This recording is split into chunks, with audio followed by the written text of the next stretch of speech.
You're standing inside an argument that isn't really about words anymore. It's about pressure. Your chest tightens, your thoughts speed up. Every instinct in your body is screaming to strike back, to defend, to prove, and right at that moment, before you speak, you are standing at the edge of a trap. Because the instant you react emotionally, the game is no longer yours. Here's the uncomfortable truth most people never learn. Arguments are rarely won by logic. They're won by control. And the person who loses control first doesn't just lose the argument. They surrender the entire frame. 500 years ago, Machiavelli understood something that still governs human behavior today. Power doesn't belong to the loudest voice in the room. It belongs to the one who governs their response. Think of an argument like a raging fire. Emotion is oxygen. The moment you breathe into it, it grows. But the person who withholds oxygen doesn't need to fight the fire. They let it collapse under its own hunger. Most people don't realize this because they mistake reaction for strength. They think answering every accusation proves confidence. They think defending themselves preserves their dignity. In reality, the opposite happens.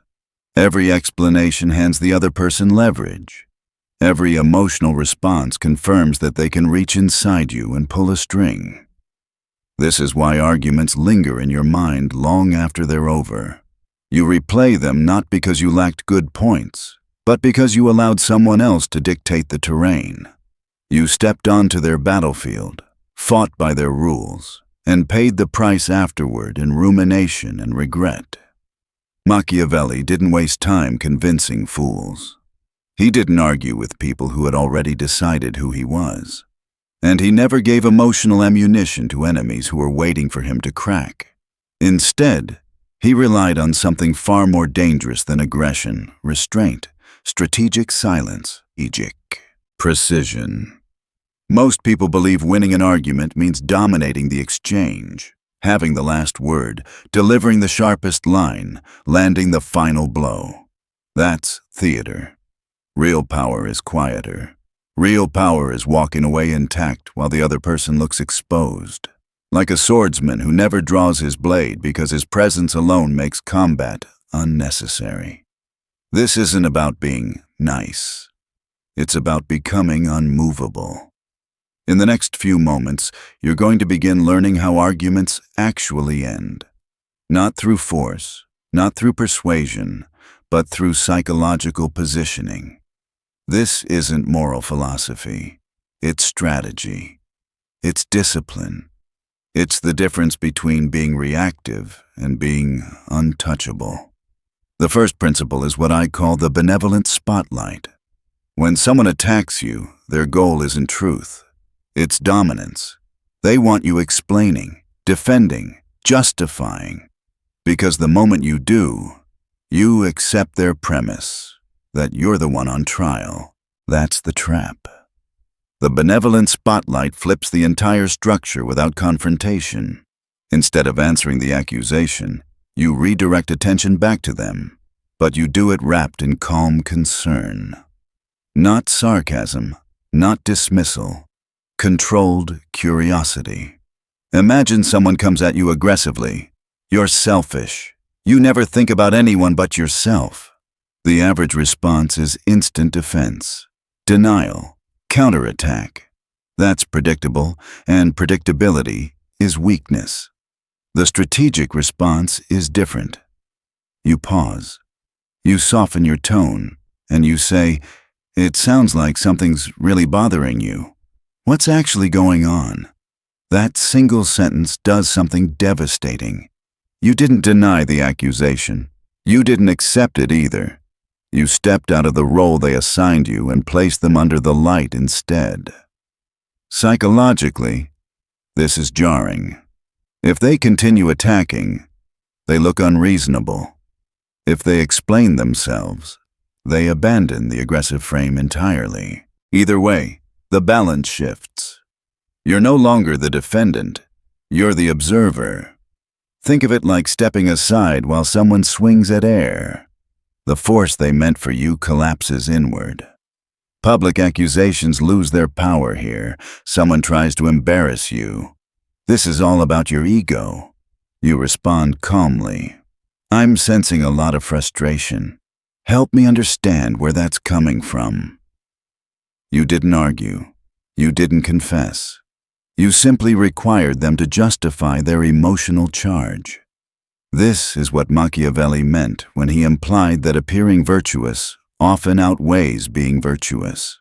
Not because virtue is fake, but because perception governs influence. When you respond to aggression with composed concern, you occupy the moral high ground without declaring it. But let's be clear, this isn't empathy. It's empathy-shaped strategy. You're not asking because you need clarity. You're asking because it disarms. It removes their momentum. It reframes their attack as instability. And most importantly, it denies them the reaction they came to harvest. This technique works anywhere emotion is being used as a weapon. Someone challenges you publicly. Interesting perspective, what's driving it? Someone pokes at your character. I'm noticing a lot of intensity here. Walk me through what upset you. Each time, the same pattern unfolds. You refuse to fight. You refuse to defend. And in doing so, you force them to reveal more than they intended. Here's the metaphor. Most people fight arguments like boxers, swinging wildly, trading blows, hoping to outlast the other. This approach is different. It's Aikido. You don't oppose force. You redirect it until your opponent loses balance on their own.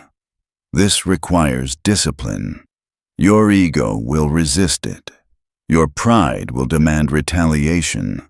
But that resistance is proof of how powerful this move is. Because the moment you separate ego from strategy, you ascend to a higher level of control. Machiavelli understood that everyone sees what you appear to be, but few ever experience what you truly are. So appear calm. Appear reasonable. Appear unbothered. While beneath the surface, you're choosing every move deliberately. This is where the transformation begins, not by speaking more, but by needing to speak less. Once you understand how to redirect pressure, the next realization hits hard. Some people aren't arguing to reach clarity. They're arguing to feed something inside them. Drama, control, emotional release. These are not conversations. They're performances, and every performance requires an audience. Machiavelli's solution to this type of person was brutal in its simplicity. Starve them. This is where the second principle emerges. The dead end.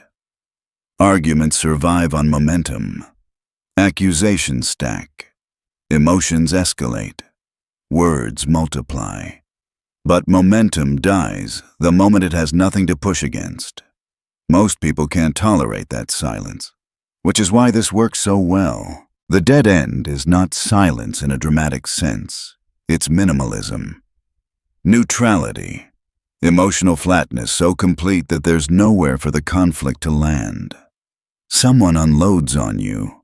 You're irresponsible. You never take anything seriously. And instead of defending yourself, you respond calmly. Okay. Not sarcastic. Not dismissive. Just acknowledgement. That single word short-circuits the entire exchange. They were prepared for resistance, for denial, for excuses. You gave them nothing. It's like throwing a punch and hitting fog. The body expects impact and panics when there isn't any. Psychologically, this creates disorientation. Arguments require friction. Drama requires participation. When you withdraw that participation without hostility, the other person is forced to confront their own energy echoing back at them. This isn't passive aggression. Passive aggression still contains emotion. This is emotional neutrality. You're not saying they're right. You're not saying they're wrong. You're simply refusing to advance the exchange. Variations matter here. Someone accuses you harshly. You say, "I understand you feel that way." That's it. Someone insults you, if you say so. Someone tries to drag you into chaos. That's one perspective. Each response closes the door without slamming it. Think of the dead end like removing a bridge while someone is running across it. There's no confrontation, just absence. And suddenly, they're stranded. This requires discipline because it goes against conditioning. You've been taught that silence equals guilt, that explanations equal strength, that defending yourself is necessary to preserve your image. Machiavelli saw through this illusion. He knew that people who demand explanations rarely respect them. They exploit them. When you stop explaining, something shifts. You protect your energy. You deny manipulators the dopamine hit of reaction. You remain composed while they grow frustrated, exposed by their own need for engagement. Public confrontations are where this shines brightest.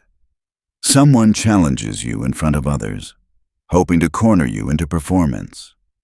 You respond minimally, calmly, and the spectacle dies.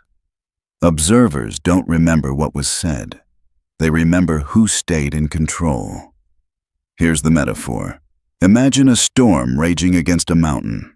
The mountain doesn't argue with the wind. It doesn't explain itself to the rain. It stands. And the storm eventually exhausts itself. But not every situation calls for withdrawal. Some require timing. And this is where the third principle takes shape. The analytical pause. Speed feels powerful. Fast replies feel dominant. But speed is often the enemy of strategy. Reacting quickly feels like strength because it masks fear. The fear of losing ground. The fear of silence. The fear of appearing weak. Machiavelli survived by doing the opposite. He slowed down. The analytical pause is a visible, intentional break between stimulus and response. When someone says something designed to provoke you, you don't answer immediately. You pause. You breathe. You let the silence stretch just long enough to shift the rhythm of the interaction. Then you say something simple. "That's interesting. Give me a moment to think about that." This does three things at once. First, it disrupts your own emotional hijacking. That pause allows your rational mind to regain control. You're no longer reacting. You're choosing. Second, it alters the power dynamic. The other person expected immediacy, heat, defense. Instead, you treated their attack like data, something to analyze, not something to fight. Third, it creates tension. Silence unsettles people who rely on control. The tempo is no longer theirs. You've slowed the game to your pace. Consider the difference between a frantic chess player and a master. One moves quickly to avoid pressure. The other pauses, studies the board, and lets the opponent reveal their impatience. Someone says, "You completely messed this up." Instead of firing back, you say, "Let me think about that for a second." You pause. Then, walk me through what you believe went wrong. You didn't accept blame. You didn't reject it either. You created space.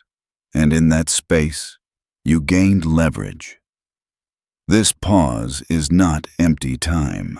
It's strategy time.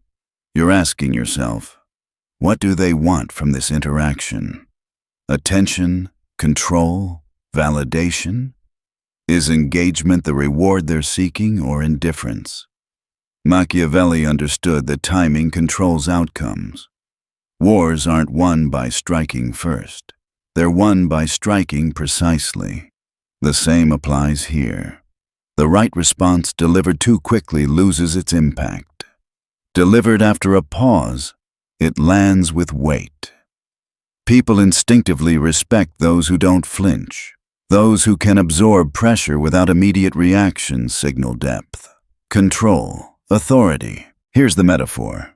Most people react like sparks, bright, fast, and gone. Strategic individuals react like gravity, silent, constant, impossible to ignore. When you master the pause, you stop being pulled into arguments. You begin orchestrating them. Or better yet, rendering them unnecessary. And that's when people realize something unsettling. They can no longer rush you, corner you, or bait you. They have to wait. And waiting is where power shifts. Once you slow the game down, something unexpected happens. The other person starts to reveal themselves. Without your resistance to push against, their emotional structure weakens. This is where the fourth principle comes into play, the agreement trap. Most people assume that disagreement is the battlefield. Machiavelli knew better. The real battlefield is expectation. When someone attacks you, they expect defense. When that expectation is violated, their entire strategy collapses. The agreement trap works because it disarms before it dominates. When someone labels you, "You're stubborn," you never admit when you're wrong. Your instinct is to reject it. That instinct is predictable. Predictability is exploitable. Instead, you agree, but only with the surface truth. You're right. I can be stubborn about things I believe in. Pause. Help me understand what specifically I'm wrong about here. In one move, you've done three things. You absorbed the insult without flinching. You reframed it as conviction instead of defect. And you placed the burden of proof back onto them. They expected a fight. They got cooperation. And cooperation forces substance. This is psychological judo. You're not opposing force. You're redirecting it. Most attacks aren't built on specifics. They're built on emotion. When you demand clarity, the structure collapses. You always want things your way. Fair point. I do have strong opinions. Which part do you think I ignored? Now they have a problem. They either get specific or they expose that their accusation was empty. Machiavelli wrote about foxes and lions for a reason. The lion terrifies. The fox avoids traps. The agreement trap is fox work. It slips past ego warfare entirely. Here's why it works so consistently. Emotion thrives in vagueness. Logic demands detail.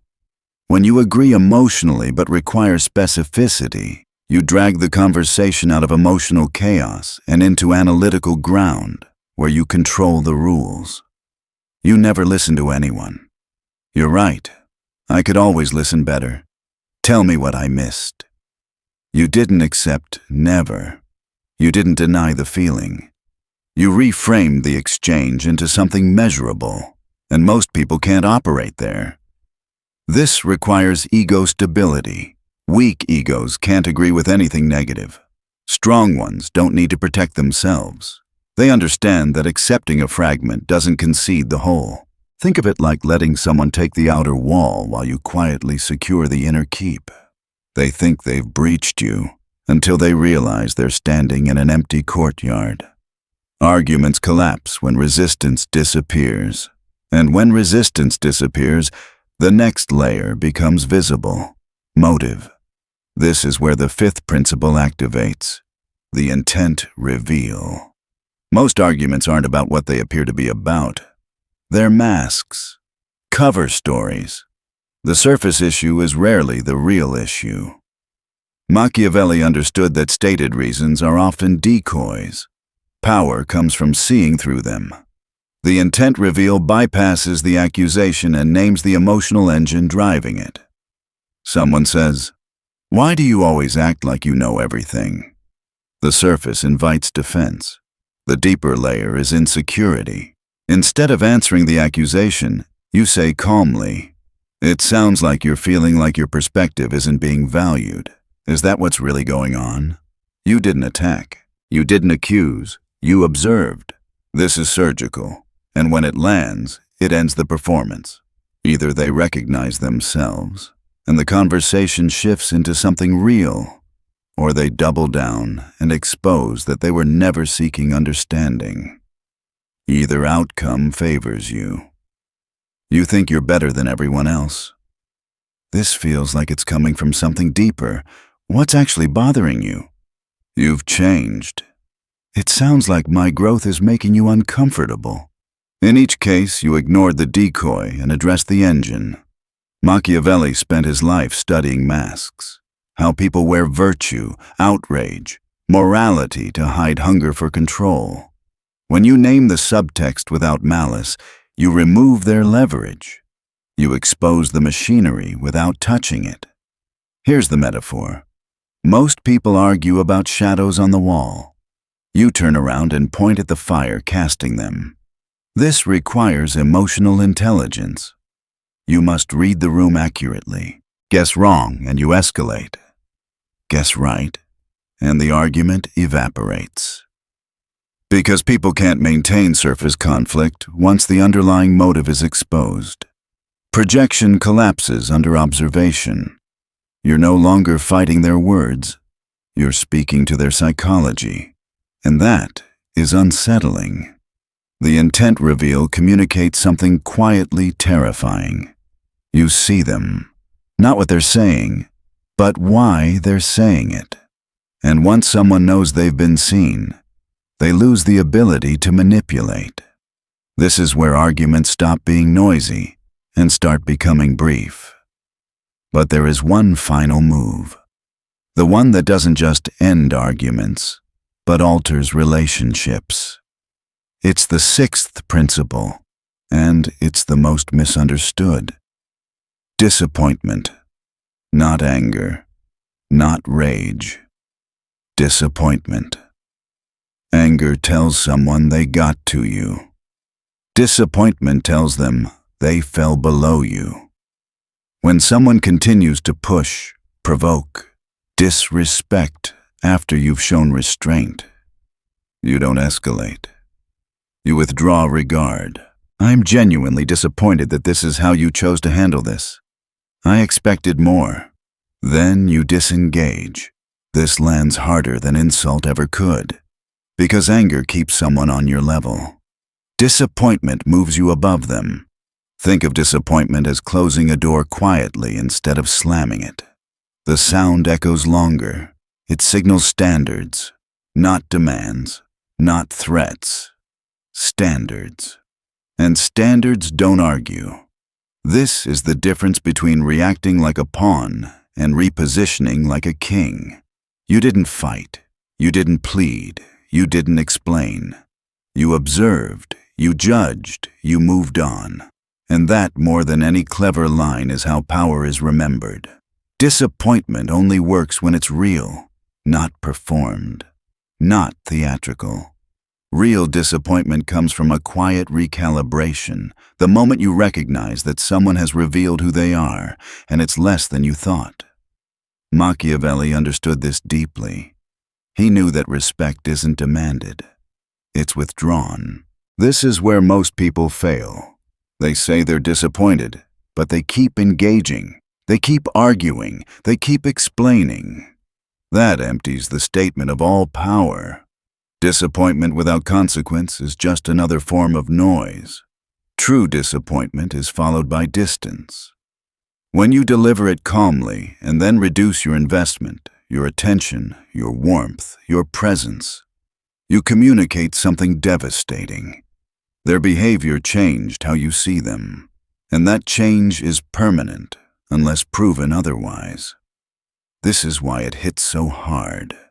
You're not trying to fix them. You're not trying to win. You're adjusting. Think of it like a king who removes a noble from the inner court. No shouting, no spectacle, just fewer invitations, fewer conversations, less access. The silence does the talking. Someone undermines you publicly. I'm disappointed you felt the need to do that. I thought we operated with more integrity. Then you stop engaging. Someone violates your trust. I'm genuinely disappointed. I believed you were someone I could respect. Then you step back. Each time, the weight falls entirely on them. You didn't accuse. You didn't threaten. You simply named the standard and let reality settle. Machiavelli believed dignity was power preserved, not defended. Preserved. The disappointment move is dignity in action. You don't descend into the mud. You let them stand there alone. But here's the critical distinction. This isn't manipulation. It's alignment. If you secretly hope they'll chase, apologize, or beg, the move loses strength. Disappointment works only when you've already accepted the outcome, whatever it is. This is why it's the final tool, not the first. You use it when patterns are clear, when behavior has repeated, when respect has eroded. It's not about punishment, it's about clarity. And clarity ends arguments permanently. Now step back and look at the full structure. The benevolent spotlight removes the attacker's frame. The dead end starves emotional manipulators. The analytical pause reclaims timing. The agreement trap collapses ego warfare. The intent reveal exposes motive. The disappointment redraws boundaries. Each tool does something different, but they all share one principle. They deny reaction. Machiavelli's greatest lesson was never about controlling others. It was about mastering yourself. Because the person who cannot govern their reactions will always be governed by those who can provoke them. Arguments persist only when both sides feed them. The moment you stop feeding them, they die. And something else happens too. Something more important than winning. People begin to treat you differently. They stop testing you. They stop pushing for reactions. They stop trying to bait you into drama. Not because you became aggressive, but because you became unpredictable in a way that signals control. Think of fire again. A flame that flares wildly invites interaction. A flame that burns steady commands distance. People instinctively respect what they cannot shake. This is what these strategies cultivate. Psychological weight. You're no longer someone who needs to be right. You're someone who chooses whether engagement is even worth it. That shift alone alters every interaction you have. Machiavelli operated in a world of constant betrayal, accusation, and political warfare. Yet he survived not by overpowering every enemy, but by refusing to bleed publicly, by choosing when to speak, when to vanish, and when to let others destroy themselves through excess. You are not here to win arguments.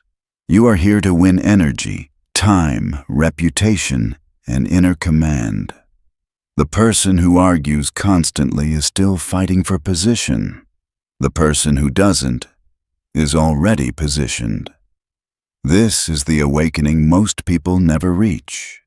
They confuse motion with progress, noise with influence, reaction with strength. But real power is quieter. It's the calm that unnerves, the pause that shifts gravity, the silence that forces others to expose themselves. Once you internalize this, arguments stop feeling urgent. Provocations stop feeling personal. Insults lose their sting not because you hardened, but because you no longer need to respond to every ripple on the surface. You've learned to watch the water instead of splashing in it. And now the final truth reveals itself. When you stop reacting, you don't just end arguments. You end patterns. You step out of cycles that once drained you. You stop reenacting old roles. The defender, the explainer, the peacemaker. You become something else entirely. Still, measured, unreadable. And unreadable people are dangerous, not because they attack, but because they can't be controlled. In a world addicted to reaction, composure is rebellion. In a culture that rewards noise, silence becomes authority. And once you embody that, Arguments no longer define you. They dissolve around you. At a certain point, these techniques stop feeling like tools and start feeling like posture. Not something you do, but something you are. This is where everything locks into place. Because the goal was never to end arguments faster. The goal was to become someone arguments cannot anchor to. Most people live as emotional open systems. Anything can enter. Anyone can provoke. Every comment demands processing. Every challenge feels personal. That's why they're exhausted. That's why they replay conversations. That's why conflict follows them like a shadow. They are always available to be disturbed. Machiavelli would say this is not bad luck. It's poor governance. A kingdom without borders is not peaceful. It's invaded. What you've been learning is border control for the self. When you redirect instead of defend, you signal authority. When you give the dead end, you signal scarcity. When you pause, you signal depth. When you agree strategically, you signal confidence. When you reveal intent, you signal perception. When you express disappointment, you signal standards. Taken together, these signals create a new identity. You are no longer reactive. You are selective. And selectivity is power. Think of your attention like a vault. Every time you react impulsively, you leave it open. Every argument becomes a withdrawal. Over time, you're depleted. Not because you lost, but because you spent everything trying to prove yourself. But once you close the vault, something strange happens. People approach differently. Conversations soften. Provocations lose urgency. Some conflicts never even begin, not because others became kinder, but because they sensed resistance where there used to be access. This is the moment you realize control doesn't require confrontation. It requires presence. Presence isn't loud. It doesn't chase. It doesn't explain itself. It's felt.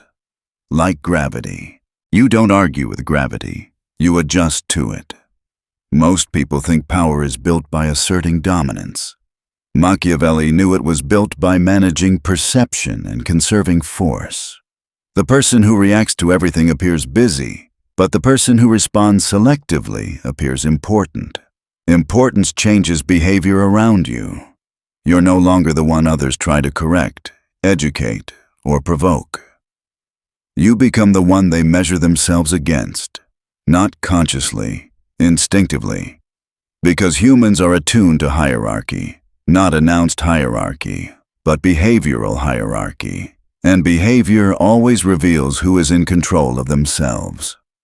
Here's the final metaphor. Most people are doors with broken locks. Anyone can walk in, slam them, leave them open. They spend their lives repairing damage. You become a gate, not closed, not hostile, just guarded. Entry is possible, but not automatic. And once people sense that, everything changes. Arguments lose their grip because arguments require emotional access. Provocation requires availability. Drama requires permission. You stop granting it. This doesn't make you cold. It makes you precise. It doesn't isolate you. It filters. It doesn't silence you. It gives weight to your words. This is the paradox Machiavelli lived by. The less you explain, the more seriously you're taken. The less you react, the more powerful you appear. The fewer battles you fight, the more decisive your presence becomes. And eventually, people stop trying to pull you into conflict, not because you intimidate them, but because there's nothing to grab onto. You are no longer frictionless, but you are no longer combustible either. You've mastered the space between stimulus and response. You've learned to step out of the emotional marketplace. You've reclaimed timing, energy, and dignity. That's not just strategy. That's sovereignty. So the next time tension rises, remember this. You don't need to win the exchange. You need to protect the frame. Choose silence when others choose noise. Choose pause when others choose speed. Choose distance when others demand access. Because in the end, the person who controls themselves controls the room. And the one who controls the room never needs to argue.